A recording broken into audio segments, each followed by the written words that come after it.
নমস্কার, আপনি তৈরি তো দিনের সেরা ডিবেটে পার্টিসিপেট করতে? আপনাদের প্রশ্ন কিন্তু জনতার দরবারে মূল উদ্দেশ্য আমাদের, কারণ আপনার মতামতই জনতার দরবারে শেষ কথা। কিন্তু কি নিয়ে ডিবেট, কি নিয়ে আপনার মতামত, আসুন দেখি। আমরা শুরুতেই চোখ রাখবো 12 দিনে 3 বার বৈঠক করলেন পিকে এবং পাওয়ার। তৃতীয় বৈঠক, এর উদ্দেশ্য কি, কারণ কি? এরপর পিকের এই পাওয়ার প্লে কিসের ইঙ্গিত? আসুন তাছাড়া আমরা কোন দিকে চোখ রাখবো দেখি। হাত ছাড়া জাতীয় স্তরে বিজেপি বিরোধী জোট কি আদৌ সম্ভব? জানান আপনার মতামত। সতর্ক বার্তা থোড়াই কি আর বঙ্গভঙ্গে অনর জন বার্লা। আরো কয়েকটি বিষয় থাকবে আর আমার সঙ্গে অতিথিরাও থাকবেন, কিন্তু সবার আগে এই পাওয়ার প্যাক যে বৈঠক, যা থার্ড টাইম হলো 12 দিনে, দেখবো।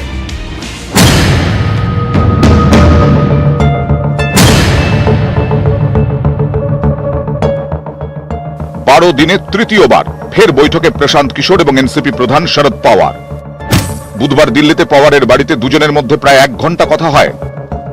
এর আগে মঙ্গলবার দিল্লিতে পাওয়ারের বাড়িতে বৈঠকে বসেন বিরোধী নেতারা, ছিলেন মোদী বিরোধী হিসেবে পরিচিত বিশিষ্ট জনেরাও। এই বৈঠকের 24 ঘন্টার মধ্যেই ফের বৈঠকে পিকে পাওয়ার। পর্যবেক্ষকদের একাংশের মতে পাওয়ারের সঙ্গে পিকের একের পর এক বৈঠক বিশেষ তাৎপর্যপূর্ণ, কারণ এর মধ্যে দিয়ে বার্তা যাচ্ছে 24-এর লোকসভা ভোটের আগে বিজেপি বিরোধী সম্ভাব্য জোটে সলতে পাকানো হচ্ছে জোর কদমে। সাধারণ মানুষের কাছে বার্তা দেওয়ার চেষ্টা, মোদী বিরোধী শক্তি একটাই। একই সঙ্গে কৌশলে কংগ্রেসকেও বার্তা, আঞ্চলিক দলগুলির মধ্যে ঐক্য রয়েছে। মোদী বিরোধিতায় কংগ্রেস বাকি দলগুলির সঙ্গে এক মঞ্চে আসতে চাইলে সৈনিক হিসেবে আসতে হবে, সেনাপতি হিসেবে নয়। সূত্রের দাবি, পিকে চান গোটা দেশে মোদী বিরোধী একটাই ফ্রন্ট গড়ে উঠুক, প্রয়োজনে ফর্মুলা তৈরি হোক রাজ্যভিত্তিক। তৃতীয় বা চতুর্থ ফ্রন্ট বা অন্যরকম এমন কোন বিকল্প যার গ্রহণযোগ্যতা নেই, সেইটাই একেবারেই যাবেন না প্রশান্ত কিশোর। এবং অবশ্যই এই গোটা বিরোধী জোট যে তৈরি হচ্ছে, সেই বিরোধী জোটের সামনের সারিতে এবং সামনের মুখ হবেন মমতা বন্দ্যোপাধ্যায়। তাই এই রকম বৈঠক, যেটা প্রশান্ত কিশোর আমাদেরকে জানিয়েছেন, যে এই রকম বৈঠক বারবার হবে এবং একটা ফর্মুলা তৈরি করার চেষ্টা করা হচ্ছে কিভাবে এই জোট এগোবে, সেটাই আগামী দিনে দেখার। পর্যবেক্ষকদের ধারণা, মঙ্গলবার দিল্লিতে যে বৈঠক হয়েছে সেই প্রসঙ্গ ওঠে পিকে পাওয়ারের আলোচনায়, যদিও কেউই এই তত্ত্ব মানতে চাননি। কমলিকা সেনগুপ্ত, নিউজ 18 বাংলা। 6 জন অতিথি আজ আমার সঙ্গে রয়েছেন। কারা, আগে পরিচয় সারি। এই মুহূর্তে আমার সঙ্গে জনতার দরবারে রয়েছেন অভিষেক বন্দ্যোপাধ্যায়, কংগ্রেস নেতা। আমার সঙ্গে রয়েছেন স্নেহাশিস চক্রবর্তী, তৃণমূল কংগ্রেসের মুখপাত্র, রাজনৈতিক বিশ্লেষক উদয়ন বন্দ্যোপাধ্যায় এবং বিজেপি নেতা অধ্যাপক বিমল শঙ্কর নন্দ। আমার সঙ্গে রয়েছেন আরেক বিজেপি নেতা তরুণ জ্যোতি তিওয়ারি এবং তৃণমূল পন্থী সমাজকর্মী আমার সঙ্গে রয়েছেন সুদীপ্তা রায়চৌধুরী। আমরা প্রত্যেকের সঙ্গে কথা বলবো। শুরুতেই স্নেহাশিসটা, আমরা দেখলাম চা চক্রে পাওয়ারের বাড়িতে বহু রাজনৈতিক এবং অরাজনৈতিক ব্যক্তিত্ব এক জায়গায় হলেন। তার আগের দিন পিকের সঙ্গে মিটিং, তার পরের দিন পিকের সঙ্গে মিটিং, আগে একদিন মিটিং। এর তাৎপর্য কি? তাৎপর্য এটাই যে গত 7 বছরে নরেন্দ্র মোদীর নেতৃত্বে যে সরকার চলছে, বিজেপি সরকার, সেই সরকার অর্থনীতিকে একেবারে তলানিতে এনে দাঁড় করিয়েছে। কোভিড মোকাবিলায় তারা ব্যর্থ। তারা যে অটোনমাস বডিগুলো আছে সংবিধান সম্মত, সেগুলোকে ভেঙে চুরে দিতে চাইছে, সেগুলোকে কুক্ষিগত করতে চাইছে। তাই বিকল্প অর্থনীতি, রাজনীতি এবং প্রশাসনিক নীতি তৈরি করার জন্য এই মুহূর্তে থেকেই একটা বিজেপি বিরোধী যত দলগুলো আছে তাদের একজোট করা এবং একটা প্রশাসনিক নীতি তৈরি করবেন পিকে এবং পাওয়ার। অন্যান্য বিরোধী দলনেতারা, জাভেদ আখতারের মতো রাজনৈতিক কোট অরাজনৈতিক ব্যক্তিত্বরা, এটা একটা প্রাথমিক আলোচনা শুরু হয়েছে। এটা আস্তে আস্তে অবশ্যই করে আরো গভীরতা পাবে এবং এর ব্যাপ্তি বাড়বে, এটা আপনারা দেখতে পাবেন। মোট কথা, বিজেপি বিরোধী সবাইকে একটা জায়গায় আসতেই হবে ভারতবর্ষের কংগ্রেসকে নিয়ে। সেটা আগামী দিন তো অবশ্যই সবাই থাকবে। উদ্দেশ্য কেউকে বাদ, বিজেপি বিরোধী কাউকে বাদ দিয়ে বিষয়টা এখনই নয়। এখন যেটা শুরু করা হলো সেটা হলো ইমিডিয়েট, যত তাড়াতাড়ি সম্ভব বিজেপি বিরোধী একটা আন্দোলন, একটা প্রতিবাদ গড়ে তোলা সারা দেশব্যাপী। মানে আপনারা কি কমন মিনিমাম প্রোগ্রাম তৈরি করতে বারবার বৈঠকে বসছেন? হ্যাঁ, সেটা আগামী দিনে তো। পিকে কি তৃণমূলের দূত হয়ে যাচ্ছেন? হ্যাঁ, সে উদ্যোগ তো কাউকে নিতেই হয় অবশ্যই করে। মমতা বন্দ্যোপাধ্যায় এই মুহূর্তে সারা ভারতবর্ষের মধ্যে একজন অবশ্যই জনপ্রিয় মুখ্যমন্ত্রী। আমি আসবো বিমল শঙ্করদা। 24-এর এতটা আগে থেকে প্রস্তুতি না, কোনো রাজনৈতিক দল বা একাধিক দল যদি প্রস্তুতি নেয় তাতে আমাদের বলার কিছু নেই, প্রস্তুতি নিতেই পারে। স্বাধীন দেশে প্রত্যেকেই তার স্বাধীন রাজনৈতিক প্রক্রিয়া চালাবে, বলার কিছু নেই। কিন্তু আমার কতগুলো অদ্ভুত জিনিস লাগছে এতদিন পর্যন্ত। যে জিনিসটা দেখেছি যে কংগ্রেস বা বিজেপি বা কংগ্রেস বিরোধী ফ্রন্ট, বিজেপি বিরোধী ফ্রন্ট, রাজনীতিতে বহু কিছুই ঘটেছে 50-এর দশক থেকে আজ পর্যন্ত। সব কিছুতেই মোটামুটি যারা প্রতিষ্ঠিত রাজনীতিবিদ তারা বিভিন্ন ফ্রন্ট তৈরি করার চেষ্টা করেছিলেন। কংগ্রেসের সময় কংগ্রেসের বিরুদ্ধে 50 বা 60-এর দশকে চেষ্টা হয়েছে বিরোধী দলগুলোকে এক করার। পরবর্তীকালে 70, 80, 90 বারবার এই ঘটনা ঘটেছে, নতুন কিছু নয়, ভবিষ্যতেও ঘটবে। But for the first time in Indian politics এমন একজনকে মাঠে নামানো হয়েছে বিরোধী দলগুলোতে এক করতে, যিনি রাজনীতিক নন, তিনি একটি দলের মাইনে করা কর্মচারী। আমি এটাই বলছি কারণ তার সংস্থা তৃণমূল কংগ্রেসের কি বলবো ভোট কুশলী হিসেবে হেল্প করেছে, তিনি টাকা নিয়েছেন, তাই তো কাগজে পড়েছি সংবাদ মাধ্যমে। কত টাকা কি নানা রকম গল্প আমি জানি না, সেগুলো পরবর্তীকালে বেরোবে। এবার তাকে এখানে নামানো হয়েছে যে তিনি বিভিন্ন দলের সঙ্গে কথা বলে জোট করবেন, এটা একটা নতুন ঘটনা। দ্বিতীয় ঘটনা, ইতিমধ্যেই গতকালই আমি অধীর চৌধুরীর স্টেটমেন্টটা যদি ঠিকঠাক পড়ে থাকি, তিনি পরিষ্কার কিন্তু বলেছেন কেই প্রশান্ত কিশোর, সে কি আমাদের গার্জেন নাকি, ওর কথা শুনতে হবে? ন্যাচারালি ইতিমধ্যেই প্রশান্ত কিশোরের গ্রহণযোগ্যতা নিয়ে যথেষ্ট প্রশ্ন দেখা দিয়েছে। সুতরাং আমার ধারণা নিশ্চয়ই কিছু দল কাছাকাছি আসবে, কারণ আঞ্চলিক দলগুলো চায় জাতীয় রাজনীতিতে। না, এই যে ধরুন কংগ্রেস কি করবে, ঠিকই অধীর চৌধুরী বলেছেন আমাদের ভাগ্যবিধাতা প্রশান্ত কিশোর নন, এবং কংগ্রেসকে আসতে হলে সৈনিক হিসেবে আসতে হবে, সেনাপতি হয়ে নয়, বলছেন পিকে। কংগ্রেসের সঙ্গে দূরত্ব থাকাটা যদি জোটে থাকে, যদি মিটমাট না হয়, তাহলে কি সেটা বিজেপির জন্য সুবিধা হবে কোথাও বলে মনে করছেন? এখানে বিজেপির সুবিধে অসুবিধার তুলনায় অন্য একটা কথা বলি, সুবিধা অসুবিধা পরে আলোচনা করছি। প্রথম কথা, এখনো পর্যন্ত এই দলগুলির তুলনায় কংগ্রেস কিন্তু একটি জাতীয় দল। এখনো সব রাজ্যে কংগ্রেসের কিছু কর্মী আছে, সমর্থক রয়েছে, ফলে প্রথম এখনো সরাসরি প্রার্থী দিতে পারে কংগ্রেস। আমি একদম এই পয়েন্টেই আসবো, সেখানে সর্বভারতীয় স্তরে কংগ্রেসের মতো একটা সর্বভারতীয় দলকে বাদ দিয়ে আদৌ কি কোনো ফ্রন্ট, কোনো কিছু গঠন করা সম্ভব? অতীতের বেশ কিছু উদাহরণ কিন্তু বলছে তা ক্ষণস্থায়ী হয়েছে। দেখুন, 24-এর মহারণের আগে দিল্লিতে বিরোধী শিবিরের তৎপরতা ক্রমেই বাড়ছে, একের পর এক বৈঠক, আলোচনা, কিন্তু কংগ্রেসের উপস্থিতি এখনো সেভাবে চোখে পড়েনি। সূত্রের খবর, একাধিক আঞ্চলিক দলের নেতাই মনে করেন জোটে থাকতে হলে সেনাপতি নয়, সৈনিক হিসেবে থাকতে হবে কংগ্রেসকে। ঘটনা হলো, স্বাধীনতার পর থেকে যতগুলো জোট সরকার ক্ষমতায় এসেছে তার প্রায় সবই হয় বিজেপি নয়তো কংগ্রেসের সমর্থনে। এই দুদল হয় জোটের নেতৃত্বে থেকেছে, নয়তো জোটকে সমর্থন করেছে। যেমন বিজেপির সমর্থনে ভিপি সিং এর সরকার, কংগ্রেসের সমর্থনে চন্দ্রশেখরের সরকার, তারপর দেবেগৌড়া আইকে গুজরালও প্রধানমন্ত্রী হয়েছেন কংগ্রেসের হাত ধরে। কংগ্রেসকে বাদ দিয়ে এখনো পর্যন্ত যে কটি জোট সরকার হয়েছে, এনডিএ ছাড়া তার কোনোটি 5 বছর টিকতে পারেনি। মোরারজি দেশাই প্রধানমন্ত্রী ছিলেন 857 দিন, চরণ সিং প্রধানমন্ত্রী ছিলেন 171 দিন, ভিপি সিং 344 দিন। বর্তমানে 3 রাজ্যে ক্ষমতায় কংগ্রেস, রাজস্থান, ছত্তিশগড় এবং পাঞ্জাব। আরো 3 রাজ্যে জোট সরকারে কংগ্রেস, মহারাষ্ট্র, ঝাড়খণ্ড, তামিলনাড়ু।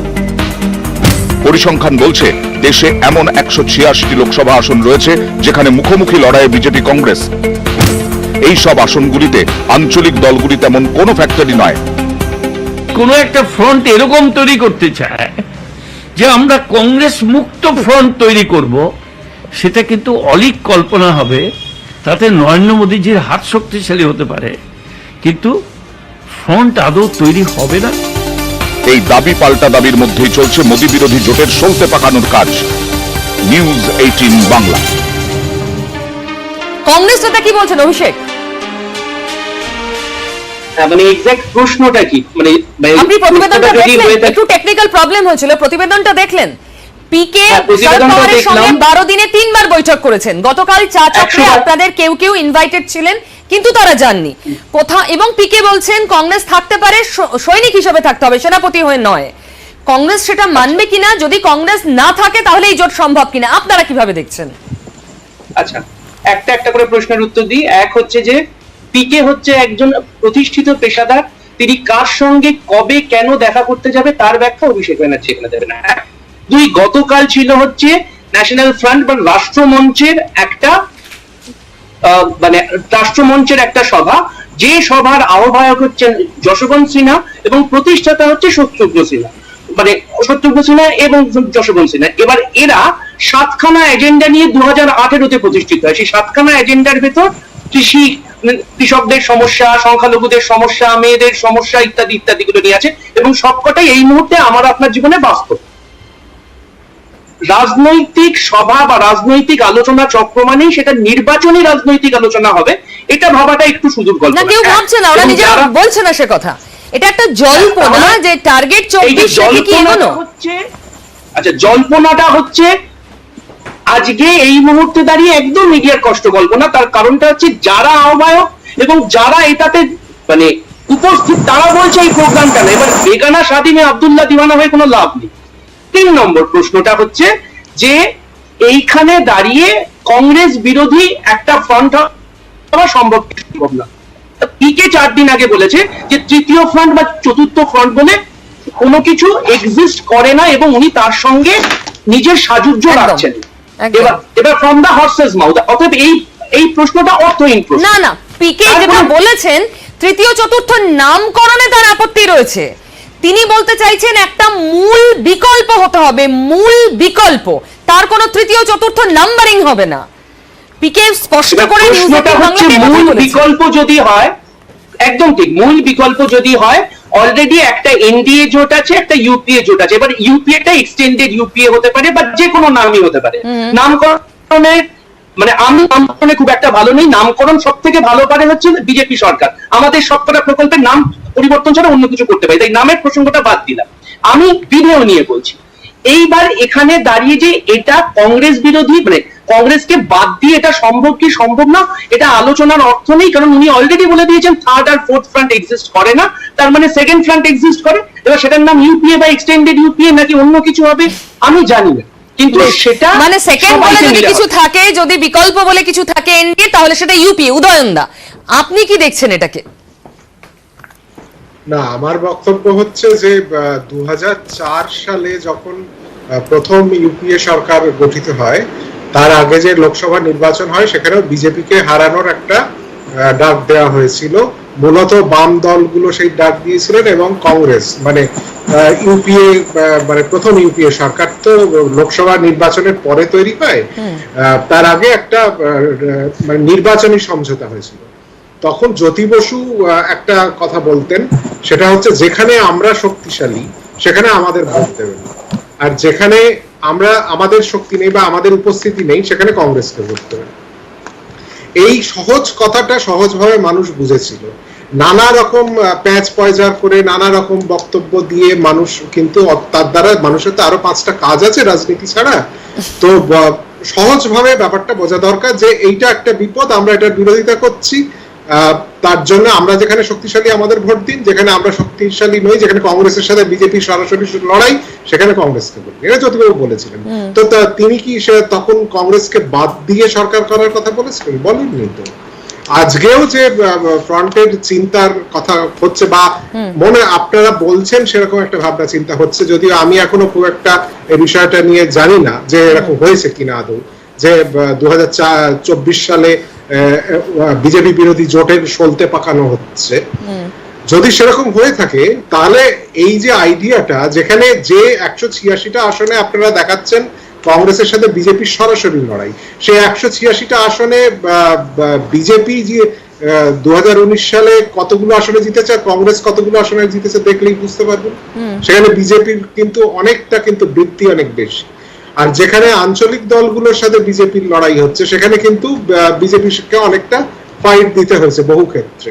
এই যে সহজ সমীকরণটা উদয়নদা আপনি বলছেন, এখানেই এই যে শুরুতেই আমরা দেখতে পাচ্ছি পিকে বললেন যে কংগ্রেস আসুক, কংগ্রেস সহযোদ্ধা, কংগ্রেস আপার হ্যান্ড নিয়ে আমি সর্বভারতীয় দল, আমি কন্ডাক্ট করব, আমি গাইড করব, এইটা বাকি দলগুলো মানবে না, অন্তত তৃণমূল মানছে না, এটা স্পষ্ট।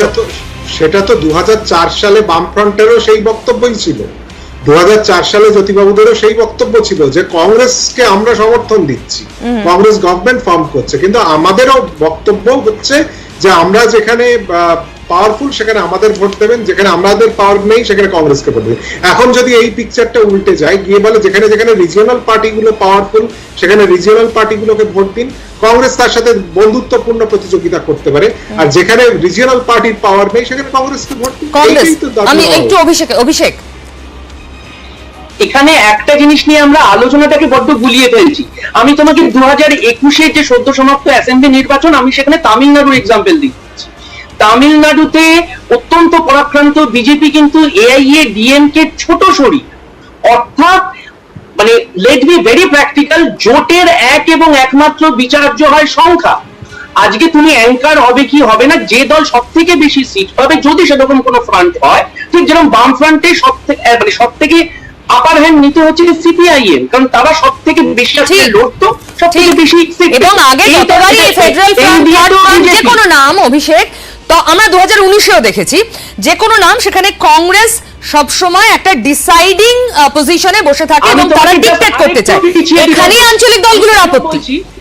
আমি তোমায় একটু বলি, 1996 সালে জনতা দল একটা কংগ্লোমারেট ছিল, তখন জেডিইউ ছিল না, জেডিএস ছিল না, আরজেডি ছিল না, এলজেপি ছিল না, সবাই মিলে জনতা দল ছিল। এখন সেটার কোনো সম্ভাব্য নেই। সব থেকে বড় আঞ্চলিক দল যদি হয় সেটা হবে ডিএমকে, নয় তৃণমূল। তাই যদি হয়ে থাকে তারা হচ্ছে 30-এর ঘর। এবং আমি এগুলো বলছি এখানে আলোচনার জায়গাতেই নেই। কে ডিসাইডিং ফ্যাক্টর? যখন একটা ফ্রন্ট হয়, অ্যাজ দ্য নেম সাজেস্ট, সেখানে হচ্ছে সবাই মিলে একসঙ্গে করা। এক্স্যাক্টলি, তার মানে কংগ্রেস কি মানসিকতা এগোবে যে হ্যাঁ, যেমন তৃণমূল, যেমন ডিএমকে, যেমন এনসিপি, ঠিক তেমনই কংগ্রেসের আলাদা স্ট্যাটাস থাকবে না ফ্রন্টে। সরকার চলতো না, যদি না এগোতো 2004 থেকে 2014 সরকার চলতো না। তার আগে কিন্তু সংখ্যালঘু দল ছিল। ব্যাপারটা হচ্ছে যে এখনো 24 সালের যে লোকসভা নির্বাচন এখনো 3 বছর বাকি আছে। এখনই যে বিজেপি বিরোধী টোটাল ফ্রন্ট কেমন হবে, কি আসন সমঝোতা হবে, সেটা সময় কিন্তু এখনো আসেইনি। এই বিষয়টা, এই যে বৈঠকটা হয়েছে, বিষয়টা কিন্তু সেরকম নয়। এখানে একটাই উদ্দেশ্য, একটাই হচ্ছে যে বিজেপির যে ব্যর্থতাগুলো আছে সারা ভারতবর্ষ চালনার ক্ষেত্রে, তার বিরুদ্ধে একটা সহমতে পৌঁছানো এবং তার বিরুদ্ধে একটা জনমত সহমতে। আমার দুজনের কাছে হ্যাঁ বা নাই প্রশ্ন, যে কংগ্রেস যদি সেনাপতি হতে চায় তৃণমূল মানবে? না, কংগ্রেস এই প্রশ্ন অভিষেকের কাছে, কংগ্রেসকে যদি সৈনিক হতে হয় মেনে নেবে? শুন, প্রাথমিক আলোচনায় তো কংগ্রেসকে ডাকা মনে হয়েছিল হচ্ছে মানে তোমরা কিন্তু আবার বলছি বেগানা শাদী মেয়ে আব্দুল্লাহ দিওয়ানা হয়ে মানে খায়ালি পোলাও রান্না করছো। বেশ, কংগ্রেস এবং তৃণমূল দুজনেই মনে করছেন না, অন্তত প্রকাশ্যে তারা বলছেন, কারণ ইনিশিয়াল এই সম্ভাবনা জল ঢেলেছেন পিকে নিজে। আমি তরুণ জ্যোতির কাছে আসি। আমরা প্রদীপ ভট্টাচার্যের বক্তব্য শুনলাম কংগ্রেস নেতা, তিনি খুব স্পষ্টভাবে বলছেন যদি কংগ্রেস না থাকে, এই ধরনের কোনো একটা ফ্রন্ট, একটা মঞ্চ, যাই নাম হোক এটার, সেটা আসলে বিজেপির সুবিধা হবে। আচ্ছা, এই একই চিত্রনাট্য আমরা কতবার দেখবো? আর মানে 2019-এ দেখলাম কলকাতার বুকে ব্রিগেড একটা মহাঘোর তৈরি হলো। এখন আবার দেখছি কংগ্রেস আজকে দিনে দাঁড়িয়ে হচ্ছে পুরো অল ইন্ডিয়া সিট পেয়েছে, সিটের সংখ্যা কংগ্রেস হচ্ছে 52। তারা অপোজিশন স্ট্যাটাসটাও পেতে পারতো না, দেওয়া হয়েছে। এই জোটটাকে ধরেও নি, যদিও বাচ্চাটা এখনো জন্মায়নি, সে বড় হবে, বিয়ে হবে, অনেক দূরের প্রশ্ন যাচ্ছে, সে বাচ্চার কথা বলে নি, তাহলে এই জোটের মুখকে আর ধরুন এই জোট ক্ষমতায় আসলো, বাই চান্স একটা গোলমালের সরকার হলো, সরকার হওয়ার পর কি হবে?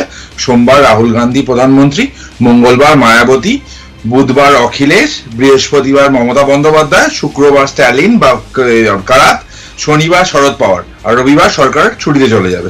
এরকম হবে? দেখুন, খুব সিম্পল হিসাব। ভারতবর্ষ মজবুর সরকারের হলে, সরকার যদি মজবুর হয়, এই ছেড়ে দেবো, ওটা করে দেবে, ওটা ছেড়ে দেবো, করে দেবে, এই সিনটা ভারতবর্ষ দেখে নিয়েছে। ভারতবর্ষ 2014-তেও ভোট দিয়েছিল, 2019-এও ভোট দিয়েছে একটা সশক্ত মজবুত সরকারের পক্ষে, এবং সেই মজবুত সরকার কাজ করছে। এই মজবুত সরকার হলে কি হয়, আমরা যে ইউপিএ 10 বছর যদি আমরা দেখি, আপনি যা বলছেন পিকে ঠিক এই জায়গাটাই পয়েন্ট আউট করছেন। প্রশান্ত কিশোর বলছেন এটাই করতে হবে, একটা জুৎসই বিকল্প হতে হবে। মোদির যে ইমেজটা রয়েছে তার বিরুদ্ধে দাঁড়ানোর মতো কাউকে খুঁজতে হবে। সেটা কি তাহলে মমতা বন্দ্যোপাধ্যায়? অন্তত পিকে তো তেমনটা ইঙ্গিত দিচ্ছেন। আমাদের আরো একটু অপেক্ষা করতে হবে, যেভাবে আনফোল্ড হবে আমরা আপনাদের সামনে আনবো। তবে এই মুহূর্তে অন্য ইস্যুতে আসছি, কারণ তা নিয়ে আলোচনা না করলেই নয়, তাহলে বঙ্গভঙ্গ। এই মুহূর্তে বঙ্গ রাজনীতিতে এটা নতুন শব্দ যা বারবার ঘুরে ফিরে আসছে। সতর্ক করছেন বিজেপি নেতাদের বিজেপির রাজ্য নেতৃত্ব। তারপরও থোড়াই কেয়ার। জন বার্লা বলছেন না, যে দাবি করেছেন তিনি সেই দাবিতেই অনড় থাকবেন।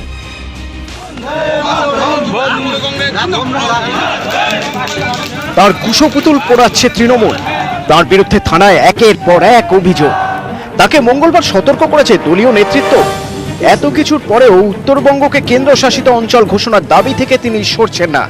আলিপুর দুয়ারের বিজেপি সাংসদ জন বার্লা অনড়। জলপাইগুড়ির লক্ষ্মীপাড়া চা বাগানে জন বার্লার বাড়ি। কুমারগ্রাম পঞ্চায়েতের 9 জন সদস্য, এক জেলা পরিষদ সদস্য মঙ্গলবার রাতে সেখানে আশ্রয় নেন। অভিযোগ, বিজেপি ছেড়ে তৃণমূলে যোগ দিতে তাদের হুমকি দেওয়া হচ্ছে। এরপরই বার্লা আরো আক্রমণাত্মক, ফের সরব। ये दिल्ली तक मैं ये बात को पहुंचाऊंगा, ये चुपचाप बैठने वाला नहीं है। इसीलिए मैंने आवाज उठाया था कि उत्तर बनना चाहिए। ये अत्याचार से मुक्ति पाने के लिए, शांति पाने के लिए ये बांग्लादेशी सब आज के हमको आके खदेड़ रहा है। সর্বৈব মিথ্যা। আসলে ওরা নিজেরাই ভীত। ওদের দলের সভাপতি যখন তৃণমূল কংগ্রেসে যোগ দিয়েছে, ওরা নিজেরাই এখন ইনসিকিউরিটি ফিল করছে। তো এরকম নাটক করছে, এটা একটা নাটক হচ্ছে। জন বার্লা সুর চড়ালেন, তার সুরে সুর মেলালেন বিজেপির আরেক বিধায়ক। উত্তরবঙ্গ যে বঞ্চিত, সেই ব্যাপারে উত্তরবঙ্গবাসী হিসেবে আমার শুধু নয়, কোনো উত্তরবঙ্গবাসীর সে ব্যাপারে কোনো সন্দেহ নেই। তাতে সাধারণ মানুষের আন্দোলন কোন দিকে যাবে সেটা আগামী দিন বলবে। তারা আলাদা রাজ্য এর পক্ষে রাজ্য বিজেপি সভাপতিও নিজের অবস্থানেই রয়েছেন। বোঝাতে চাইছেন বিজেপি বাংলা ভাগের পক্ষে নয়, তবে উত্তরবঙ্গের বঞ্চনার অভিযোগকে তারা অস্ত্র করবে। মানুষের মুখ বন্ধ করে গণতন্ত্রকে শহীদ করা যায় না। সেই জন্য তাদের যদি দৃষ্টিভঙ্গি স্বচ্ছতা না থাকে বা কোনো পারিপার্শ্বিক চাপে বলে থাকেন, এটা খুব বড় অন্যায় মনে করি না, কিন্তু পার্টির যেটা লাইন আছে সেটা সবাইকে মানতে হবে। বাংলাকে সবসময় একটা প্ররোচনা দিয়ে অশান্ত করার একটা ধারাবাহিক চিত্রনাট্য। যে বা যারা এই বড় বড় কথাগুলো বলছে আলাদা রাজ্য চাই, যদি সাহস থেকে থাকে, যদি দম থেকে থাকে, তাহলে নির্বাচনের আগে বলেনি কেন? নির্বাচনী প্রতিশ্রুতিতে বলেনি কেন? নির্বাচনী ইস্তাহারে রাখেনি কেন? বঙ্গকে তৃতীয়বার ভঙ্গ করা যাতে না হয়, তার জন্য সারা বাংলার মানুষ সবাই রুখে দাঁড়াবে, এই বিশ্বাস আমাদের আছে। বাংলায় বিজেপি পার্টি এক নতুন সংকীর্ণ রাজনীতি করার চেষ্টা করছে। সূত্রের খবর, মঙ্গলবার মিডিয়া সেলের বৈঠকে জন বার্লা ও সৌমিত্র খাঁকে সতর্ক করে রাজ্য বিজেপি নেতৃত্ব। তবে বার্লা বাংলা ভাগের দাবিতে অনড়। আমাদেরকে যদি আলাদা রাজ্য হয়ে গেলে আর যদি ইউটিও হয়ে গেলে কিন্তু আমরা সুরক্ষিত থাকবো, কেন্দ্রের অধীনে যদি থাকলে আরো ভালো। মমতা ব্যানার্জি সরকার বিন্দুমাত্র চিন্তিত নয়, আর তাকে টলাবারও ক্ষমতা কারণ নেই। ওটা আমাদের নিজেদের মধ্যেই ভাগ আছে, ওদের পার্টি থেকে বলছে না, ওই জন্য আমরা কোনো গুরুত্ব দিচ্ছি। বাংলা ভাগ ইস্যুতে এভাবেই তোলপাড় রাজ্য রাজনীতি, দরজা তুঙ্গে। নিউজ 18 বাংলা। মমতা বন্দ্যোপাধ্যায় উত্তরবঙ্গে ডিএমএসপিদের নির্দেশ দিয়েছেন এরপরে যে আপনারা সাবধান থাকুন, আপনারা উস্কানিমূলক অশান্তি রুখতে তৎপর হন। আমি এই প্রসঙ্গেই আসবো বিমল শঙ্করদার কাছে। বিমল শঙ্করদা, না প্রশ্নটা কি বলো, তাহলে উত্তরটা দিতে। প্রশ্নটা বঙ্গভঙ্গ, আপনারা বারণ করছেন, জন বার্লা বলছে আমার কিছু এসে যায় না, মুখ্যমন্ত্রী মনে করছেন এতে অশান্তি বাড়বে, উস্কানি দেওয়া হচ্ছে। না, জন বার্লা কোথাও বলেননি যে আমার কিছু এসে যায় না। উনি তার বক্তব্যটা বলেছেন, পার্টি থেকে তাকে যেটা বলা হয়েছে সেটাই পার্টির স্ট্যান্ড, আগামী দিনে সেই স্ট্যান্ডেই থাকবে। এর আগেও আপনাদের এখানেই আমি আলোচনা করে গেছি, একই কথা আবার বলবো যে প্রত্যেক রাজনৈতিক দলের কিছু মানুষ থাকে, তারা নিজেদের মত, সব মানুষই নিজের মত প্রকাশ করতে পারে, কিন্তু তাকে পার্টির শৃঙ্খলা মেনে চলতে হয়। আমিও যখন আপনার এখানেই আসতাম একজন বিশ্লেষক হিসেবে, আমি যা বলতে পারতাম এখন পার্টির একজন সদস্য হিসেবে সেটা আমি বলতে পারবো না, কারণ আমাকে সেই নিয়মগুলো মেনে চলতে হবে। এখন তারপরেও কেউ যদি মতামত প্রকাশ করেন, দল তার সঙ্গে আলোচনা করবে, তিনি যাতে সুনির্দিষ্ট ভাবনা চিন্তার মধ্যে আসেন করবে। কিন্তু একটা বিষয় আপনাকে বলে রাখি, এই যে আজকে জন বার্লার বাড়িতে কিছু মানুষ আশ্রয় নিয়েছে, আমার মনে হয় আলোচনাটা এটা হওয়া উচিত হয়নি, কি উচিত ছিল নাকি যে এখনো মানুষ কৌশল দেখছি এখানে। আপনি একমত নন সেটা বলুন। আপনাদের রাজ্য নেতৃত্ব বলছেন না, আমাদের পলিসি বঙ্গভাগ হবে না, অথচ নিচের তলার একদল কর্মী, একদল নেতা তারা বলছেন, বারবার বলছেন এবং বলার সাহস পাচ্ছেন বারবার যে না আমরা চাইছি এটা কেন্দ্রশাসিত হোক বা আলাদা রাজ্য হোক, এটা কি কোনো কৌশল? You are free to express your own opinion. আমি তার সঙ্গে একমত নই। আমি পরিষ্কার বলছি, যে মানুষগুলো ঘর ছাড়া হয়ে একজন সাংসদের বাড়িতে আশ্রয় নিয়েছে, সেখানে নিরাপত্তা অবস্থাটা কোন জায়গায় গেছে? সরকারের প্রথম প্রয়োজন মানুষকে নিরাপত্তা দেওয়া। এমন একটা পরিস্থিতির মধ্যে আছি যেখানে একটা দল থেকে অন্য দলে গেলে মাথা কামিয়ে তাকে প্রায়শ্চিত্ত করে যেতে হচ্ছে। কি এসব? এগুলো না বন্ধ করে আচ্ছা, আমরা এসব কি আলোচনা করছি? প্রথমত ভারতীয় জনতা পার্টি তাদের অফিসিয়াল স্ট্যান্ড অলরেডি বলে দিয়েছে। আমাদের মানে রাজ্য সভাপতি অলরেডি বলে দিয়েছে। আনঅফিশিয়ালটা তো বাড়ছে না, আনঅফিশিয়াল কিছু নেই তো। অফিশিয়াল আনঅফিশিয়াল দুটো ভার্সন তো হয় না, ভার্সন তো একটাই হয়। সেই জন্যই তো ডিবেট। আপনারা অফিশিয়ালি বলছেন আমরা ভাত চাই না, আপনাদের নেতারা বলছেন না আমরা চাই। আমি ভারতীয় জনতা পার্টির মুখপাত্র, কোন পার্টিকুলার নেতা বা দলের কোন কর্মীর মুখপাত্র না তো। আমি অফিশিয়াল স্ট্যান্ড বলবো, অফিশিয়াল স্ট্যান্ড হিসেবে এটা নেই। এবং সেখানে আরেকটা জিনিস দেখতে হবে পিউ, সিম্পল জিনিস ভাবতে হবে, উত্তরবঙ্গ থেকে এই আওয়াজটা কেন আসছে। আজকে যে মানে উত্তরবঙ্গ ভাগে বা গোর্খাল্যান্ড তৈরি করার বড় কাণ্ডারি যিনি ছিলেন বিমল গুরুং, আজকে তৃণমূলে। উত্তরবঙ্গের বিভিন্ন জায়গায় territorial Gorkhaland territorial administration, Gorkhaland এটা ওটা করে বারবার বিচ্ছিন্ন করেছে। আচ্ছা পিউ, তুমি বলো তো, এতদিন ধরে সাংবাদিকতা করছো, শেষ উত্তরবঙ্গে বড় বন্যাটা কবে হয়েছিল জানো? বলতে পারবে? উত্তরবঙ্গে শেষ বড় বন্যাটা কবে হয়েছিল জানো? দক্ষিণবঙ্গের মানুষরা কি জানে? উত্তরবঙ্গ নিয়ে আমাদের সরকার, এখানে তৃণমূল কংগ্রেস সরকার চালাচ্ছে, মাননীয় মানে মমতা বন্দ্যোপাধ্যায় মুখ্যমন্ত্রী, উনি সেই কলকাতার একটা জায়গা থেকে 17টা না 27টা দপ্তর উনি কন্ট্রোল করেন। কলকাতার মধ্যে 14টা বিধায়কের মধ্যে 12টা বিধায়ক হচ্ছে সাউথ কলকাতার। তো পুরো পশ্চিমবঙ্গ মানে তো কলকাতা নয়। কিন্তু আমরা তো এই মুখ্যমন্ত্রীকে সবচেয়ে বেশি উত্তরবঙ্গ সফরে যেতে দেখেছি তরুণ জ্যোতি, এটাও তো অনস্বীকার্য। আমি এক্স্যাক্টলি তোমার প্রশ্ন নিয়ে উদয়নদার কাছে যাব। আমি তরুণ জ্যোতি আসবো। উদয়নদা, একই সঙ্গে আমার প্রশ্ন, ধরুন এটা উত্তরবঙ্গ কেন, যে প্রশ্ন তরুণ জ্যোতি করলো, একই সঙ্গে আমার প্রশ্ন এটা জঙ্গলমহল কেন, যেগুলো 2019-এ বিজেপি ভালো ফল করেছে, বিজেপির স্ট্রং হোল্ড, সেই জায়গাগুলোতেই আঞ্চলিক বঞ্চনা, সেই জায়গাগুলোকেই আলাদা করে ভাগের প্রসঙ্গটা উঠছে। এটার পিছনে কি কোনো রাজনৈতিক কারণ রয়েছে? আপনি কি খুঁজে পাচ্ছেন? না না, আমি আগেও একদিন বললাম একটা জায়গায় যে হিস্ট্রি পড়ার ক্ষেত্রে একটা ইতিহাস পাঠের ক্ষেত্রে একটা কাউন্টার ফ্যাকচুয়াল বলে ব্যাপার আছে, মানে যা ঘটেনি সেটা নিয়ে আলোচনা। তো এটা অনেকটা সেই রকম হচ্ছে। মানে ধরুন যদি স্বাধীনতার আগে নেতাজি ফিরে আসতেন তাহলে কি দেশভাগ হতো, কি হতো, এই নিয়ে আলোচনা। তো সেই রকম এরকম আলোচনা আমরা করতে পারি। মানে আপনি মনে করছেন না যে এটা স্ক্রিপ্টেড বা এটা একটা স্ট্র্যাটেজিক পার্ট? না, আমি বলছি কাউন্টার ফ্যাকচুয়াল এরকম হতে পারে যদি 2 মে অমিত শাহর বক্তব্য অনুযায়ী বিজেপি 200টা সিট পেয়ে ক্ষমতায় আসতো, তাহলে কি আজকে জন বার্লা, সৌমিত্র খাঁ এরা আজকে এই কথাগুলো বলতেন যে উত্তরবঙ্গ আলাদা রাজ্য চাই, জঙ্গলমহল আলাদা রাজ্য চাই? বলতেন না তো। তারা তো সোনার বাংলা তৈরি করবেন বলেছিলেন। তারা এখন সোনার বাংলা তৈরি করার জন্য সহযোগিতা করবেন, সেটাই আশা করা যাবে। প্রধান বিরোধী কনস্ট্রাকটিভ অপোজিশন হিসেবে তারা সেটা করবেন, বা অপোজিশনকে বলা হয় গভর্নমেন্ট ইন ওয়েটিং, মানে পরবর্তীকালে তারা সরকারও গঠন করতে পারেন। তো তারা সেইটা সোনার বাংলা গঠন করার জন্য যে কাজগুলো করা, সেটাই তো আমরা গঠনমূলক ভাবে সেইটাই ভাববো। আমি আসলে তো দ্রুত আমি সুদীপ্তার মতামত নিই। সুদীপ্তা, দেখুন আমার সবটা দেখি যা মনে হচ্ছে 56 ইঞ্চি পার্টিতে দুটো মতামত তো চলতে পারে না। আসলে সত্যিটা বলা চলেছে জঙ্গল না, আর সেটাকে ধামাচাপা দিয়ে পার্টি লাইন গুলো একটা অন্য কথা বলা হচ্ছে।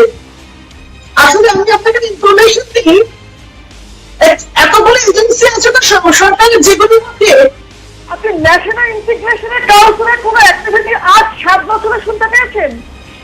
এবং আমি আপনাকে আরো একটা তথ্য দিচ্ছি, 2013 সালে এই কাউন্সিলর মিটিং এ মুখ্যমন্ত্রী মোদী নিজে অ্যাটেন্ড করেননি।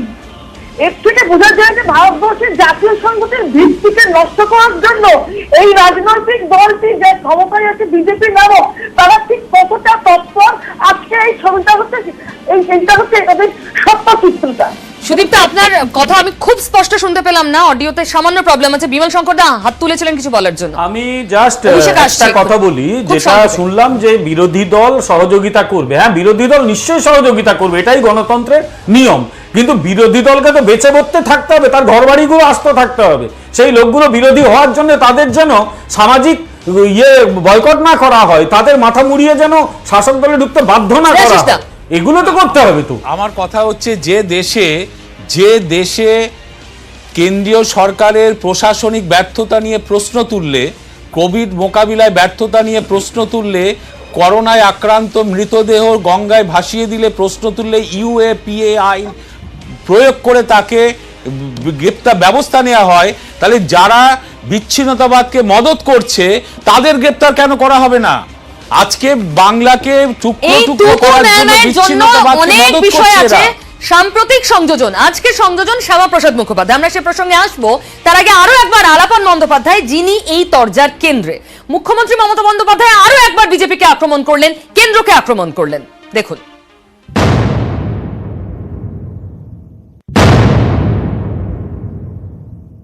তো গায়ের জোর দেখাচ্ছে, গায়ের জোরে তো আইন চলে না, আইন তো আইনের মতো চলবে, আইনে যাবে, আইন বুঝবে, law will take its own course. গায়ের জোরে নিয়ম হয় না, কনস্টিটিউশন যেমন আছে, দেশের একটা কনভেনশন আছে। কলাইকুণ্ডায় ইয়াস পর্যালোচনা বৈঠক নিয়ে সংঘাত। প্রধানমন্ত্রীর ডাকা পর্যালোচনা বৈঠকে যোগ দেননি তৎকালীন মুখ্য সচিব আলাপন বন্দ্যোপাধ্যায়। এই অভিযোগে আলাপনকে বিপর্যয় মোকাবিলা আইনে শোকজ করে কেন্দ্র। আলাপন জবাব দিলেও তাতে সন্তুষ্ট নয় কেন্দ্রের কর্মীবর্গ দপ্তর। এরপরেই আলাপনকে কড়া চিঠি দেওয়া হয়েছে। দাবি করা হয়েছে শৃঙ্খলা ভঙ্গ করেছেন আলাপন বন্দ্যোপাধ্যায়। তাই কেন্দ্রের নির্দেশ, আলাপনের বিরুদ্ধে মেজর পেনাল্টি প্রসিডিংস হবে। 30 দিনের মধ্যে আলাপনকে লিখিতভাবে জবাব দিতে হবে, না দিলে একতরফা সিদ্ধান্ত নেওয়া হবে। আলাপনে কড়া কেন্দ্র, আলাপনের পাশে মমতা। আমি বলেছি অফিসারের নিজের সিদ্ধান্ত, সে যেভাবে বলবে আমরা সেভাবেই তাকে সাহায্য করব। It is not his battle that he is fighting alone, it is the battle of IAS and IPS officers. They are fighting the battle together, and one day they will realize when they will become zero. আর আজকে সরকার আছে, 24-এ তো নাও থাকতে পারে, তখন অন্য সরকার আসবে, আজ যা নিয়ম করছে সেই নিয়মগুলো তারা পাল্টে দিতে পারে। রাজীব গান্ধীরও 400 মেজরিটি ছিল, কখনো তিনি এসব করতেন না।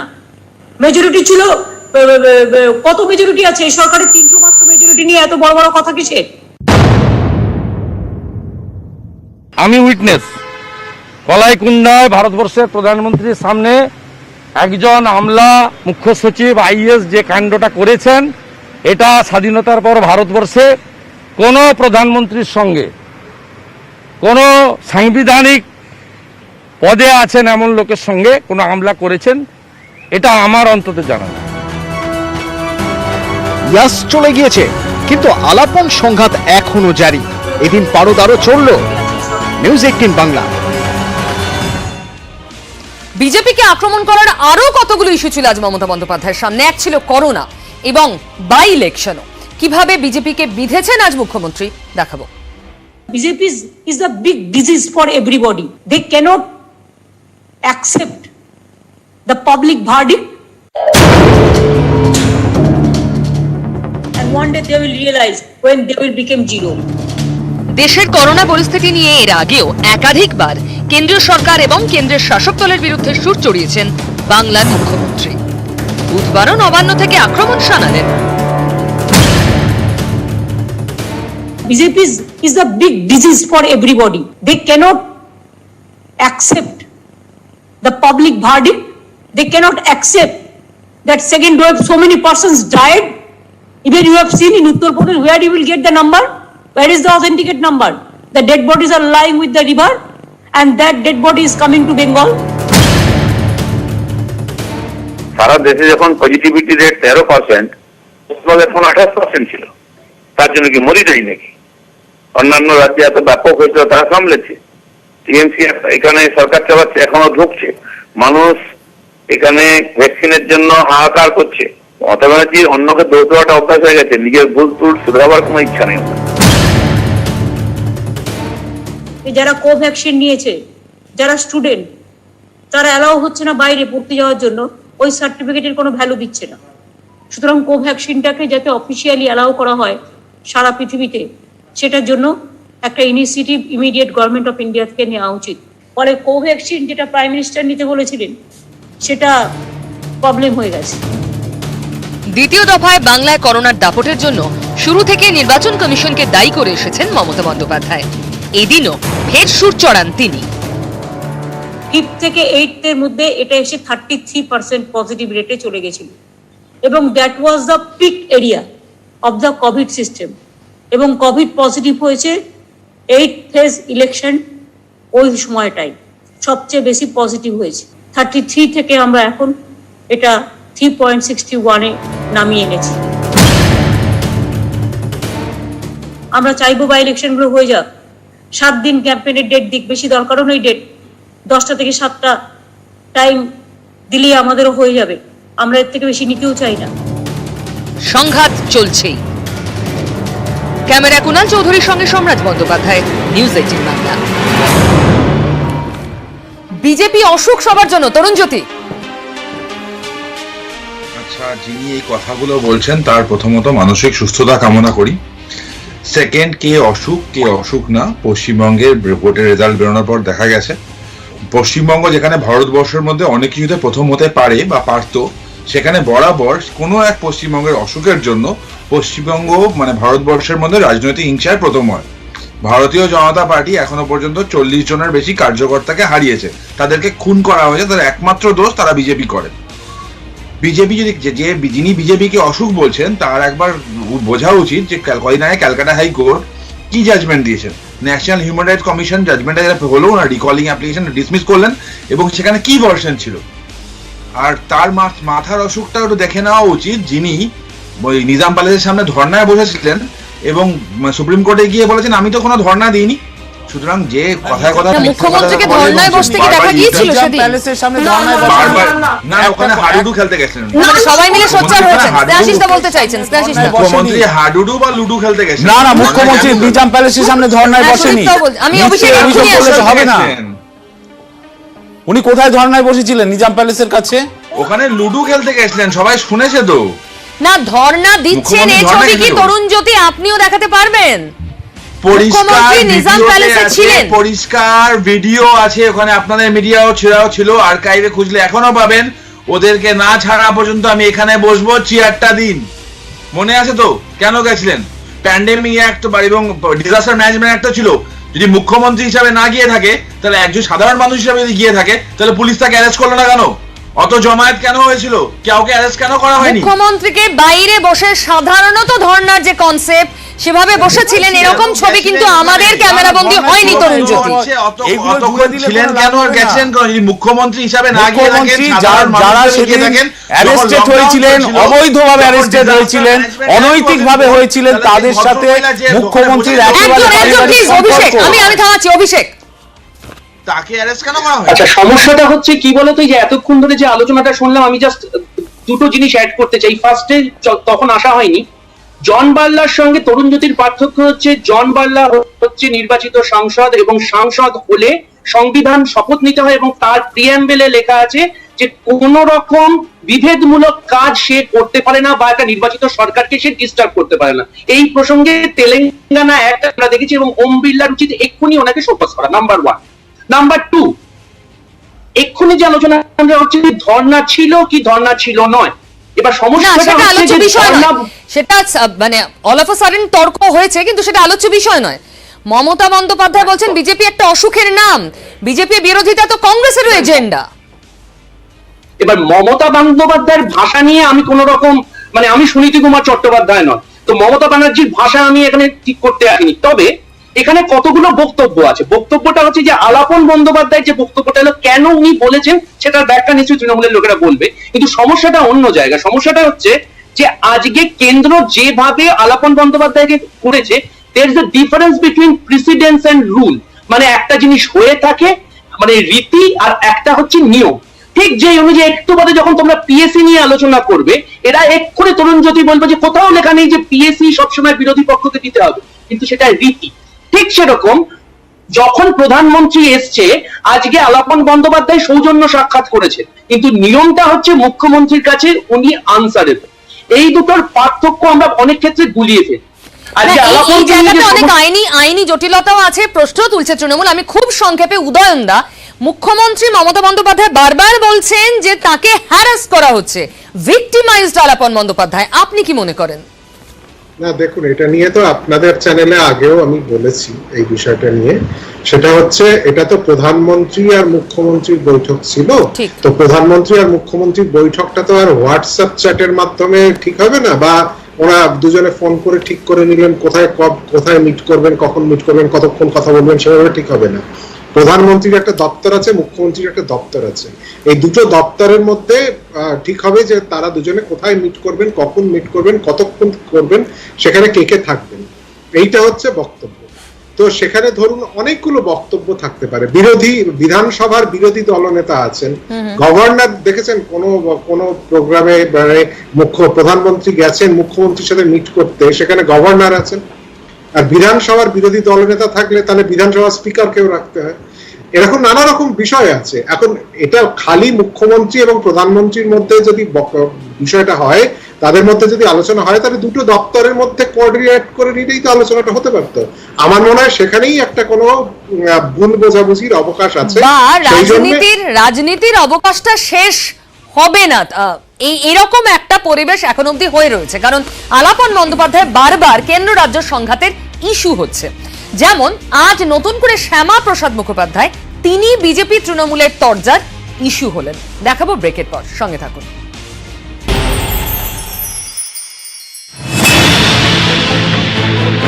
আমরা পশ্চিমবাংলার তরফ থেকে দাবি রেখেছি, আগামী দিনেও রাখবো, শ্যামাপ্রসাদের মৃত্যু রহস্য উদ্ঘাটিত হোক। বিজেপির চিরকালই হচ্ছে ইউজ অ্যান্ড থ্রো। তার কারণ শ্যামাপ্রসাদকে ইউজ করে ডিভিডেন্ড পায়নি, তাই এইগুলো নিয়ে এখন আর বিজেপির বিশেষ মাথা ব্যথা থাকবে না। তৃণমূল বিজেপি টানাপোড়েনের কেন্দ্রে এবার শ্যামাপ্রসাদ মুখোপাধ্যায়। একদিকে শ্যামাপ্রসাদকে সামনে রেখে হিন্দু বাঙালি আবেগে শান দেওয়ার চেষ্টায় বিজেপি, অন্যদিকে আসরের তৃণমূলও। বুধবার শ্যামাপ্রসাদ মুখোপাধ্যায়ের মৃত্যু দিবস। সকাল থেকে বিভিন্ন এলাকায় মূর্তিতে মালা দেন বিজেপি নেতারা।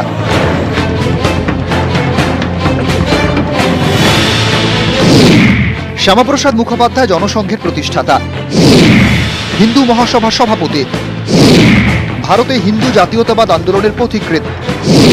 নেহেরু লিয়াকত চুক্তির বিরোধিতা করেন, নেহেরুর মন্ত্রিসভা থেকে ইস্তফা দেন। 1953 সালের 11 মে গ্রেপ্তার করা হয় শ্যামাপ্রসাদ মুখোপাধ্যায়কে। কাশ্মীরে জেলবন্দি অবস্থায় তার মৃত্যু হয়। এই মৃত্যু ঘিরে সেই থেকে রহস্য। শ্যামাপ্রসাদের মৃত্যু দিবসে বিজেপিকে বিদ্বেষ, এই মৃত্যু দিবসকেই হাতিয়ার করল তৃণমূল। বিজেপির চিরকালই হচ্ছে ইউজ অ্যান্ড থ্রো। এখন আর কিছুদিন বাদে দেখবেন এইসব নিয়ে আর ইন্টারেস্টেড থাকবে না, বাংলার কৃতি সন্তান শ্যামাপ্রসাদ এসব নিয়ে আর থাকবে না। তার কারণ শ্যামাপ্রসাদকে ইউজ করে ডিভিডেন্ড পায়নি, যেখানে ডিভিডেন্ড পাবে সেখানে করবে।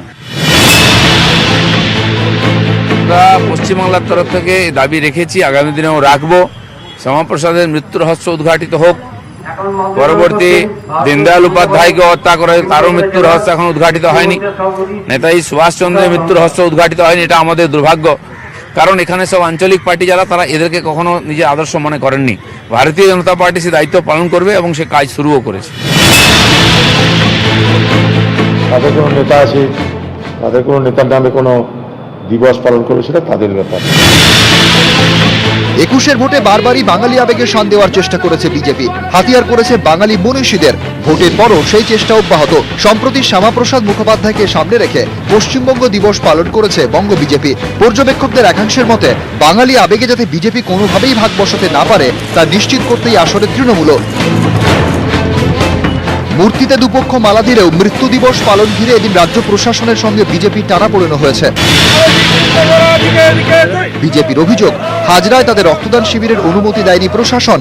প্রতিবাদে অবস্থান করে তারা। পাল্টা পুলিশ সূত্রে দাবি, করোনা পরিস্থিতির কারণেই অনুমতি দেওয়া হয়নি।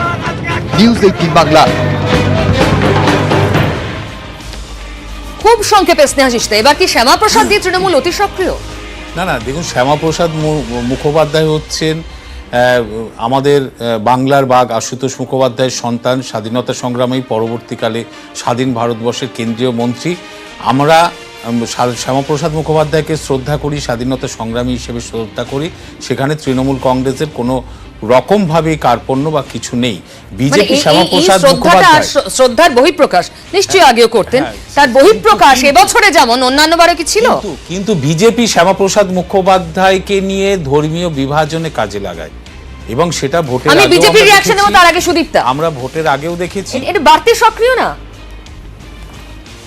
শ্যামাপ্রসাদ মুখোপাধ্যায় পশ্চিমবঙ্গের একজন বিশিষ্ট ব্যক্তিত্ব। অ্যাকচুয়ালি বিজেপি ওরা ওই মুখটা ব্যবহার করে একমাত্র বাঙালি মুখ বিজেপি আজকে কোথায় ইনসিকিউর ফিল করছে। বাঙালি ভীষণ গুরুত্বপূর্ণ তৃণমূলের কাছে, বাঙালি শব্দটা এই নির্বাচনেও তা গুরুত্বপূর্ণ ফল দিয়েছে। তাই বাঙালি শ্যামাপ্রসাদকে তৃণমূলের কাছে টানতে চাইছে, বাঙালি শ্যামাপ্রসাদকে। তিনি বাংলার সন্তান, তৃণমূল কংগ্রেস বাংলায় রাজত্ব করে, তৃণমূল কংগ্রেস বাংলার সন্তানকে সম্মান করবে। বিমান সংখ্যা না, এটা কথা বলি, সেটা হচ্ছে শ্যামাপ্রসাদ মুখার্জিকে কেউ যদি শ্রদ্ধা সম্মান করে আমার তাতে আপত্তি করার কোনো কারণ নেই। সমস্ত জাতি মানে দল মত নির্বিশেষে ওনার প্রতি আস্তে একটু ওনার প্রতি সম্মান জানানো উচিত। আজকে তৃণমূল কংগ্রেস যদি সম্মান দিয়ে থাকে এবং স্নেহাশিসের কথায় আমি ধন্যবাদ জানাচ্ছি, কিন্তু ঠিক দুদিন আগে ওনাদের মুখপাত্র সুখেন্দু শেখর রায় শ্যামাপ্রসাদ সম্পর্কে ওটা ভালো কিছু বলেননি। সুতরাং ওনার আগে ঠিক করে নিন কি বলবেন। না, আজকেও তো আমরা ফিরহাদ হাকিমের বক্তব্য শুনলাম, আপনারা ইউজ অ্যান্ড থ্রো করেছেন। ঠিক আছে, আমরা ইউজ অ্যান্ড, ওনারা বুকে রেখে দিন না, কোনো আপত্তি নেই তো। শ্যামাপ্রসাদ মুখার্জির জন্য এখানেই তো সব করে কমে খাচ্ছেন, নইলে এটা পাকিস্তান হতো। তো ওনারা শ্যামাপ্রসাদকে বুকে রাখুন, আমি শ্রদ্ধা জানাবো, কোনো অসুবিধা নেই। খাওয়া, বিমল বাবু, করে কমে খাওয়ার কথাটা আসে কোথা থেকে? এই শব্দটা কিসের শব্দ? করে কমে খাওয়া মানে রাজনীতিতে করে কমে খাওয়া, যেটা এখন বিভিন্ন করে কমে খাওয়া অনেকেই করছে, একটু রাজনীতির দিকে তাকান, বুঝতে পারবেন। শ্যামাপ্রসাদকে বুকে রাখুন, আপনাদেরই লাভ হবে। আমরা বাঙালি শ্যামাপ্রসাদকে নিয়ে উদয়নদা এখন কি আকছে, আপনি কি দেখছেন রাজনীতির টানাটানি? না, আমি একটা ব্যাপার, আমি খালি শ্যামাপ্রসাদ মুখোপাধ্যায় যে তার অবদান, তার ঐতিহাসিক ব্যক্তিত্ব, সেই নিয়ে আমি এখানে কিছু বলবো না। আমি খালি মাননীয় দিলীপ ঘোষ মহাশয়ের বিষয়ে একটা কথা নিয়ে একটু বলবো। সেটা হলো, উনি বলছেন শ্যামাপ্রসাদ মৃত্যু রহস্য, দীনদয়াল উপাধ্যায় মৃত্যু রহস্য, নেতাজি সুভাষচন্দ্রের মৃত্যু রহস্য, এগুলো নিয়ে আঞ্চলিক দলগুলো ভাবে না, জাতীয় দলগুলো ভাবে। তো দীনদয়াল উপাধ্যায় যে মোগলসরাই স্টেশনে তার মৃতদেহ পাওয়া গেছিল রেল লাইনের ধারে, সেটা তো 1967-68 সালে। তো তারপরে তো আপনার অটল বিহারী বাজপেয়ী প্রধানমন্ত্রী হয়েছেন 2014 থেকে, নরেন্দ্র মোদী প্রধানমন্ত্রী আছেন, তার মৃত্যু রহস্য উদ্ঘাটন করেননি কেন? নেতাজির সমস্ত ফাইল কেন বেরোয়নি এখনো অব্দি? বা শ্যামাপ্রসাদ মুখোপাধ্যায়ও কেন তাকে কাশ্মীর সীমান্তে একা চলে যেতে দেয়া হলো, কেন বলরাজ মাধব এবং অন্যান্যরা গেলেন না কাশ্মীরের ভেতরে? অটল বিহারী বাজপেয়ীও তার মধ্যে ছিলেন। সেই রহস্যগুলো এখন তো উদ্ঘাটিত হতে হবে, এবং সেটা তো কেন্দ্রীয় সরকারকেই করতে হবে। নিশ্চয়ই, সেটা খুব প্রত্যাশিত। শ্রদ্ধার জায়গায়, কিন্তু শ্রদ্ধাকে আরো বেশি প্রকট করতে বিজেপি কি করছে এই প্রশ্ন রাজনৈতিক মহল তুলছে, বিশ্লেষকরা তুলছেন। তবে তৃণমূলও পিছিয়ে নেই শ্যামাপ্রসাদ মুখার্জিকে শ্রদ্ধা জানাতে, অন্তত এবছর তার বহিঃপ্রকাশ দেখে তেমনই মনে হচ্ছে। শেষ করবো আজকে জনতার দরবার। সোম থেকে শনি নজর রাখুন নিউজ 18 বাংলায়।